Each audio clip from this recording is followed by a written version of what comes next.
श्री सद्गुरु महाराज की जय। महर्षि शाही स्वामी जी महाराज का प्रवचन। पंचों पसर निवारी। उपस्थित सदात्माओं, माताओं एवं बहनों, हम लोग संतमत सिद्धांत को रोज पढ़ते हैं। संतमत सिद्धांत अर्थात संतों का सिद्ध किया गया अंतिम विचार। आत्मकल्याण के लिए हम लोगों को श्री सद्गुरु महाराज ने इसे सबक के रूप में दे दिया है। उसका हम लोग रोज पाठ करते हैं। पाठ क्यों करते हैं? भगवान बुद्ध ने कहा है, स्मरण के लिए नहीं, दोहराना धब्बा है, कहीं भूल ना जाए। गोस्वामी तुलसीदास जी महाराज लिखते हैं, शास्त्र सुचिंतित पुनि पुनि देखिया, भूप सुसेवित बस नहीं लेखिया। आवागमन सम दुख दूजा, है नहीं जग में कोई। इसके निवारण के लिए प्रभु भक्ति करनी चाहिए। जब तक रोग का कारण समझ में नहीं आता है, तब तक उस रोग का निवारण भी नहीं हो पाता है। दुख का कारण क्या है? गोस्वामी तुलसीदास जी महाराज के वचन का अभी जो पाठ हुआ और जिसे आप लोगों ने सुना, शोक मोह भय हर्ष दिवस निशि, देश काल तह नाही। शोक रूपी हवा ने किसको नहीं सताया? बिछुड़त एक प्राण हर लेही, मिलत एक दारुण दुख देही। ऐसा होता ही है। मोह का मतलब अज्ञानता। यहाँ अज्ञानता से तात्पर्य है अपने को नहीं जानना। भय में दुख होता है, जैसे सड़सी लौह की, छिन पानी छिन आग। यहाँ दुख सुख का चक्र चलता ही रहता है। संसार ही दुख सुख से बना है। संपत्ति विपत्ति, विपत्ति सो संपत्ति, यहाँ ऐसा ही होता रहता है। संसार में जितने आए हैं, इस चक्र से कोई बचे नहीं है। ये दिन रात क्या है? अपने देशवासी के लिए अभी जलपान का समय, ऑस्ट्रेलिया वालों के लिए दोपहर के भोजन का समय और अमेरिका वालों के लिए रात्रि भोजन का समय। जब तक हम लोग शरीर में रहेंगे, तब तक संसार में रहना पड़ेगा। शरीर संसार में रहना ही दुख में रहना है। और शोक मोह भय हरस दिवस निसी, ये सब लगे रहेंगे। ये सब छूटेंगे कब? जब तक परमात्मा की पहचान नहीं होगी। जिस ज्ञान में सारे दुखों का अंत हो जाता है और वह सुख प्राप्त हो जाता है, जिस सुख की प्राप्ति के बाद फिर कोई सुख पाने के लिए शेष नहीं रह जाता है। जाएगा कौन? कहते हैं योगी। योगी से तात्पर्य योग करने वाला। योग करने वाला मानो अपने को जोगने वाला। अपने को जोगना अर्थात अपने को हानि से बचाकर रखना। हानि कैसे होती है? कहते हैं, पांच ही पांच परसरस शब्द गंध अरुरूप। इन विषयों के पीछे जाने से हानि होती है। अपने को इन पंच विषयों के पीछे मत जाने दो। केवल विचार ही विचार से नहीं, आचरण से भी। गोरखनाथ जी महाराज के वचन में है, गोरख बोल सुनहु रे अवधू, पंचों पसर निवारी। अपनी आत्मा आप विचारो, सोवो पाओ पसारी। पंचों पसर, आँख नाक कान जिह्वा त्वचा ज्ञान की 5 इंद्रियां। इन पांचों की मांग को रोको। देखो जो देखने लायक है वही देखो। सुनो जो सुनने लायक है। खाओ पियो जो खाने पीने के लायक है। ऐसा मत खाओ पियो जो तुम्हारे लिए हानिकारक हो जाए। पंचों पसर निवारी, ये इंद्रियां विषयों की तरफ जाती ही रहेंगी। इंद्रियों के घाटों से अपने आप को समेटिए। ऐसा जो समेटने वाला है, गोस्वामी तुलसीदास जी महाराज कहते हैं, सोवई निद्रा तजी जोगी। ऐसा जोगी निद्रा को छोड़कर सोता है। हर एक निद्रा में ही सोता है। निद्रा को छोड़कर कोई कैसे सोएगा? निद्रा में नहीं है फिर भी सो गए हैं। जागृत, स्वप्न और सुषुप्ति, इन तीन अवस्थाओं को छोड़कर एक तुरीय अवस्था होती है। जागृत, स्वप्न और सुषुप्ति, ये अवस्थाएं पिंड में होती हैं। आँख के ऊपर की अवस्था ब्रह्मांड कहलाती है। गोस्वामी तुलसीदास जी महाराज के अनुसार तीन अवस्था तजहु भजहु भगवंत, मन वच कर्म अगोचर, व्यापक व्याप्य अनंत।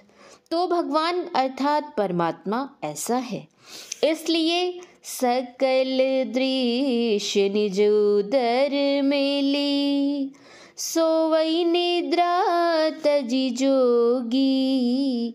बाहर देखना छोड़िए और अंदर में देखिए। देखने का ढंग क्या है?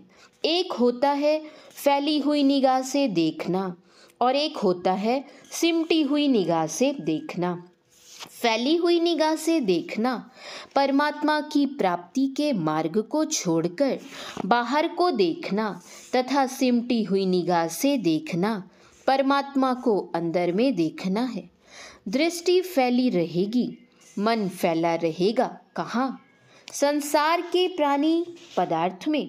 दृष्टि सिमट जाएगी तो मन भी सिमट जाएगा। संसार प्राणी पदार्थ से सिमटा हुआ मन किधर जाएगा? किसी चीज को समेटिए, उसकी गति दूसरी तरफ हो जाती है। बिछावन पर जो बैठे हुए हैं उसे समेटिए, वह ऊपर उठेगा। इतना समेटिए जो इसके आगे समेटा ही नहीं जाता हो। उसी तरह संसार से इतना ऊपर उठ जाइए कि उससे ऊपर उठा ही नहीं जा सकता हो। गोस्वामी तुलसीदास जी महाराज कहते हैं कि ऐसा समेटने वाला ईश्वर की सारी सत्ता अपने अंदर में देखता है और तब वह परमात्मा का अपने अंदर दर्शन करता है। इतना ही नहीं, अतिशय द्वैत वियोगी जीवात्मा परमात्मा से मिलकर परमात्मा ही हो जाता है।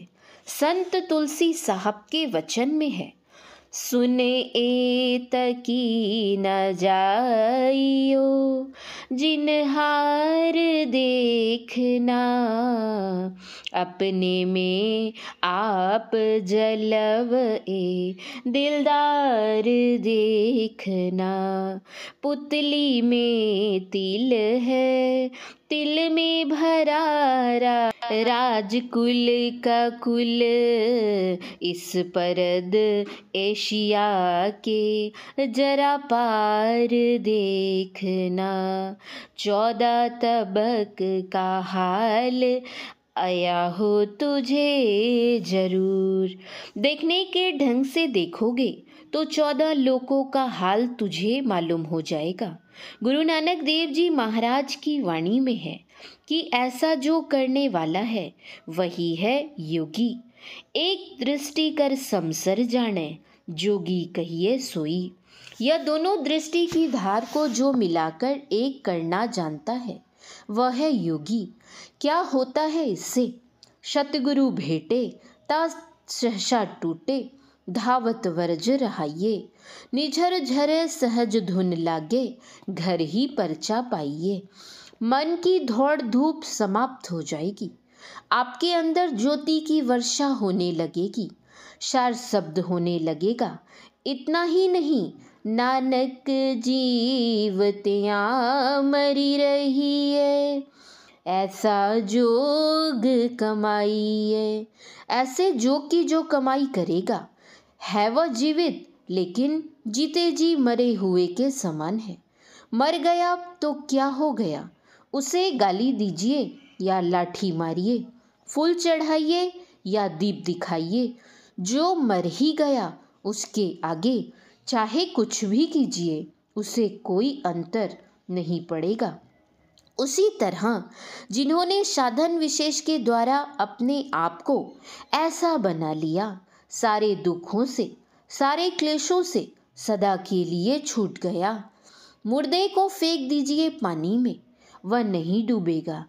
उसी तरह जिन्होंने अपने आप को मुर्दे जैसा बना लिया है, अर्थात शरीर संसार में रहकर उससे अलग है, वे वैसे ही हैं जैसे जल में कमल निरालम, मुर्गाई ने साणे, सुरत शब्द भव सागर तरिए, नानक नाम बखाने।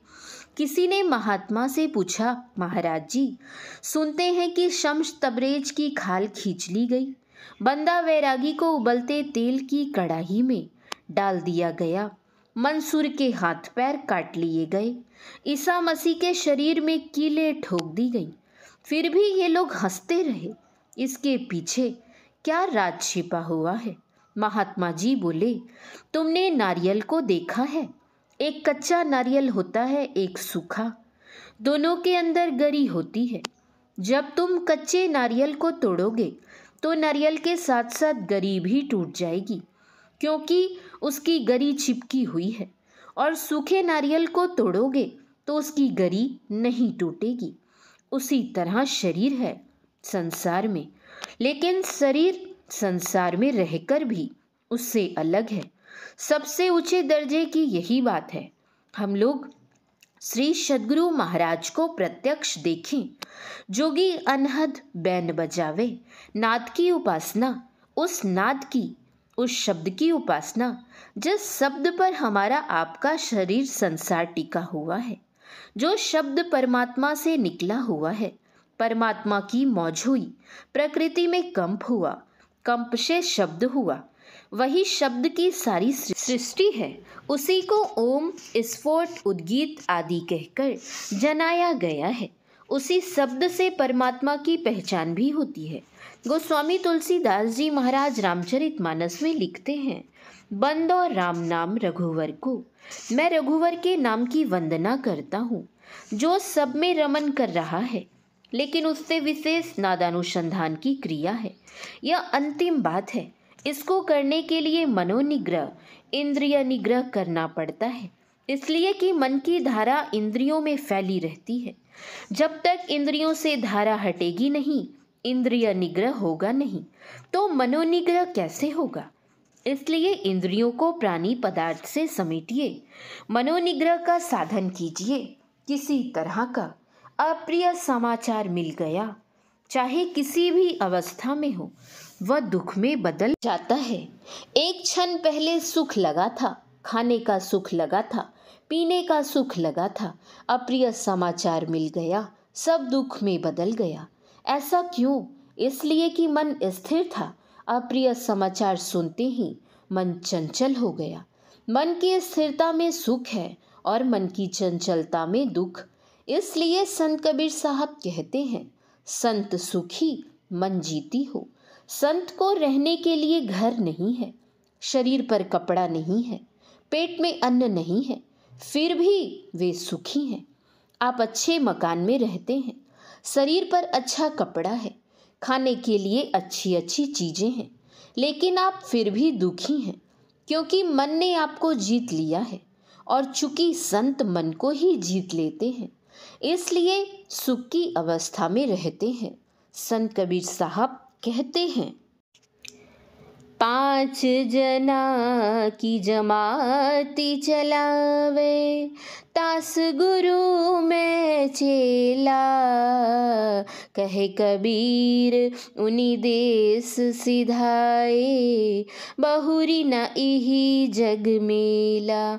5 ज्ञान की इंद्रियां, 5 कर्म की इंद्रियां, ये 5 जमाती चलाते हैं।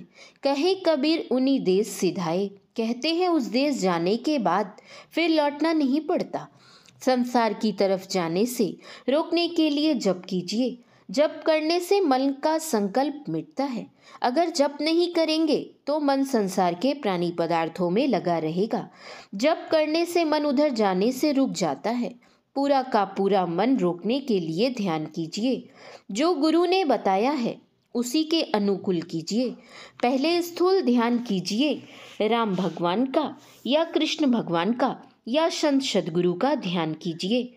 संत कबीर साहब कहते हैं, गुरु बिन माला फेरता, गुरु बिन करता दान, गुरु बिन सब निष्फल गया, बूझो वेद पुराण। इसलिए भगवान राम ने गुरु किया, भगवान कृष्ण ने गुरु किया, जो स्वयं गुरु के साक्षात रूप ही थे। तब गुरु करने की क्या आवश्यकता रही? वे ऐसा नहीं करते तो हम किसका अनुसरण करते? कहने का तात्पर्य है, जप कीजिए रुकेंगे, ध्यान कीजिए मुड़ेंगे। जो मुड़े हुए हैं उनका ध्यान कीजिए। पूरा पूरा मुड़ने के लिए बिंदु ध्यान करने वाला पूरा पूरा मुड़ जाता है। पूरा पूरा मुड़ने से तात्पर्य यह है कि हमारी इंद्रियों की जो चेतन धारा है, इंद्रियों के घाटों से सिमट करके केंद्र पर, आज्ञा चक्र पर केंद्रित हो जाए। आप किसी चीज को कसकर पकड़िए, आपके शरीर की संपूर्ण शक्ति सिमट कर हाथ में चली आएगी। एक सही घटना सुनाता हूँ। सहरसा जिले की बात है। सिमरी बख्तियारपुर के निकट ग्राम भटपुरा निवासी कमल किशोर साहू के यहाँ कुछ बदमाश घुस आए और उन्हीं से पूछा कि कमल किशोर बाबू कहाँ हैं? उन्होंने पूछा, क्या बात है? बदमाशों ने फिर पूछा, आप ही हैं? वह बोले, हाँ। इतना कहना था कि एक जर्मन रिवॉल्वर उनके सीने पर सटा दी। कमल किशोर जी ने रिवॉल्वर की नोक को दोनों हाथों से कसकर पकड़ लिया और जोर जोर से चिल्लाने लगे, गुरु महाराज जी रक्षा कीजिए। उनके चिल्लाते ही बदमाश ने घोड़ा दबा दिया। आवाज हुई जिसे सुनकर गांव के बहुत सारे लोग दौड़कर जमा हो गए। घबराहट में बदमाश रिवॉल्वर छोड़कर भाग गए। कमल किशोर जी को अस्पताल ले जाया गया, दवाइयाँ और सुई दी गई। तब रिवॉल्वर को ढूंढा गया, गोली उसी के अंदर थी। सब लोगों को बहुत आश्चर्य हुआ कि आवाज हो गई और गोली इसके अंदर ही कैसे रह गई, जबकि वह तो जर्मन रिवॉल्वर था। लोगों ने एक स्वर में कहा, गुरु महाराज धन्य हैं, उनकी अतीव कृपा हुई है। कहने का तात्पर्य है कि संत महात्माओं के बताए अनुसार साधन करोगे तो उन पर पूरी निष्ठा रखोगे तो आपका जीवन निहाल हो जाएगा। हम लोग रोज गाते हैं, सर्व सुगंध उड़ी चली आकाशा, मधुकर कमल के लिए धुनि धीजे। धुन क्या है? यही चेतना है, यही शरीर के अंदर है तो हम आप जीवित हैं, और यही निकल जाएगी तो मर जाएंगे। उड़ी चली आकाशा।